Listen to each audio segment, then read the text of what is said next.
American patriotism has always been debated in pop culture, yet there was a particular fascination and idealism in the 60s. With the Vietnam War protests and civil rights movement, the quote-unquote American way of life, for an all-white man, felt like it was crumbling. John Huston's 1961 contemporary frontier film, The Misfits, spotlights this waging ideological war with a glorification of the Wild West and a glamorization of the good old days. However, the film also grapples with the commercialization of cowboy life and a fear of wages, which Gay Langland, Clark Gable, repeats as the worst thing to happen to a man.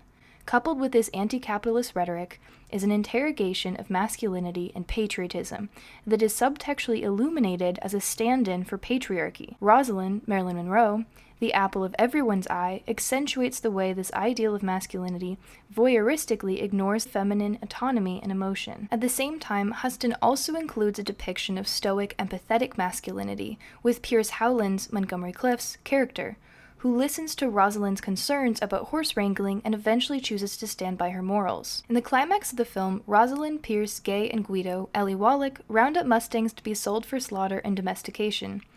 As Guido herds the Mustangs via airplane in an open valley for capture, Rosalind, Pierce, and Gay wait for his arrival to begin the hunt. Rosalind has been conflicted about this practice, but still continues her feminine duty to support her Western heartthrob Gay, while Pierce has been struggling to push Rosalind's fears out of his mind. This scene perfectly captures the ways the frontier is used to justify patriotic masculinity, as well as the divide between Gay and Pierce's performances of a masculine man. When the gang first arrives to their spot, Rosalind marvels at the expansive landscape. It's like a dream. Here we see the glorification of the Wild West, with long shots of the open, untouched valley, as well as the way it is mythologized. Later we see this shot that looks almost like we are looking through a telescope at an unmarked planet, coupled with Pierce's analogy to the moon. I seen a picture of the moon once. Looked just like this. Not only an extraterrestrial planet, but also a symbol of mystery, divinity, and steadfastness. The dialogue adds to the exotification of the frontier when Rosalind remarks how silent it is. How quiet it is. You can hear your skin against your clothes. Additionally, props like Gay's binoculars, which he regularly returns to, and the trio's costumes, which resemble explorers on an expedition, add to the sense of discovery permeating throughout this scene. This characterization of the valley as otherworldly makes the West seem like another dimension, waiting to be discovered, yet never meant to be fully understood or tamed. Its alien nature also implies a kind of sanctuary or refuge for some unknown wild creatures that are safe from human consumption and domestication.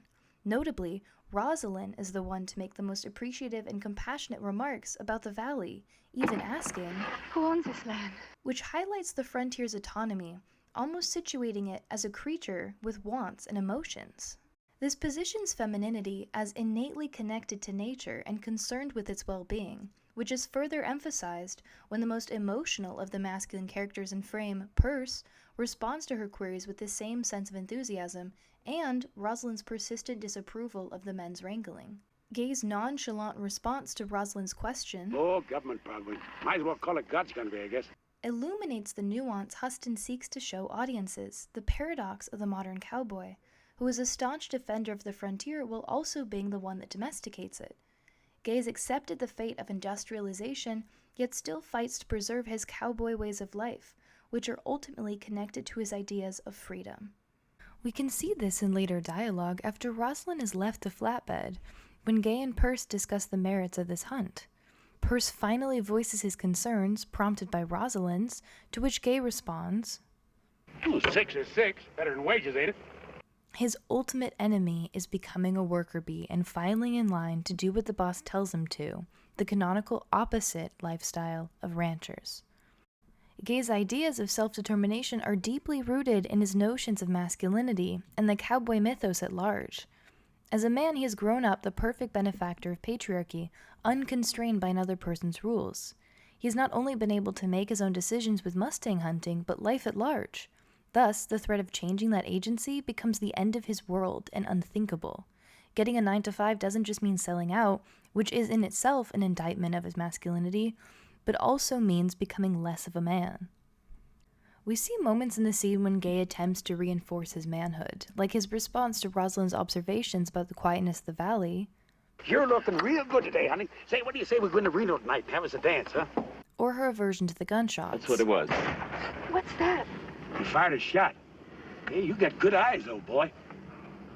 Here, his masculinity is one, dismissive of feminine emotions, and consequently two, voyeuristic, a circumstance that plagues Rosalind throughout the entire film. He does not respond to Rosalind's emotions because he does not think they're worth his time, just mere pauses in the homosocial conversation. Thus, if Rosalind's brain does not influence his masculinity, her body must. Gay, ever the cowboy, bases his manhood on feminine desirability. So Rosalind becomes a prop for him to parade in front of other men, eventually leading to the conversation on the flatbed to drift solely between Gay and Perce. Turning to Perce, the younger buck shows a much softer side of masculinity. He does much less talking and a lot more gazing into the horizon. Compared to Gay, Perce represents a new form of masculinity that is rooted in the ability to support, explore, and consider. Of the three male protagonists, Perce is the only one to consider Rosalind's discomfort.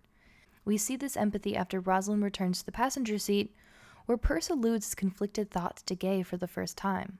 You said there'd be 15. There are only 6. I probably lost a few. That'll happen. Yeah, well, it don't make much sense for 6, does it? Huston uses composition within this scene to highlight Perce's confusion and his disconnect with Gay. The backdrop of Perce on the left, with the clouds, and Gay on the right, a clear sky, show the two men's states in atmospheric form. This is the second tiff we see between the two men in this scene. The first being when Gay tries to remind Perce who holds the reins. You know that, don't you, Perce? Huh? Yeah, I know that. Well, why did you say so? I just said so. However, Perce, who is much less concerned with acting the part in front of Rosalind, is unfazed. In this moment, Gay is implicitly challenging Perce, yet it also seems like he's looking for reassurance and approval from the other male presence, checking if his masculinity is up to par to be sparred with. But Perce, who is unaffected by Gay's tradition, shows a type of patient masculinity, one that does not revolve around an ego. The black and white quality of this film also provides many messages for the audience. First, it underscores the nostalgia porn of this film, the golden era of cinema when everything was simply black or white and there was no special effect distractions. It also paints the issue between wages and the renegade lifestyle as a black or white issue. The cowboy lifestyle is gritty, raw, and does not succumb to an oversaturated livelihood. It is a black and white realism, no gimmicks. However, the specific composition of the scene also paints this issue as muddy, relating back to Huston's nuance.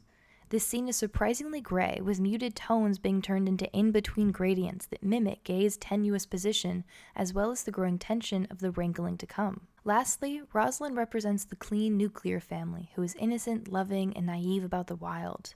The modern woman who ventures out to the west to explore the danger and do all the things she couldn't do in the concrete of the city. She is thrilled to be in the presence of a cowboy, but not ready to grasp the reality of a cowboy.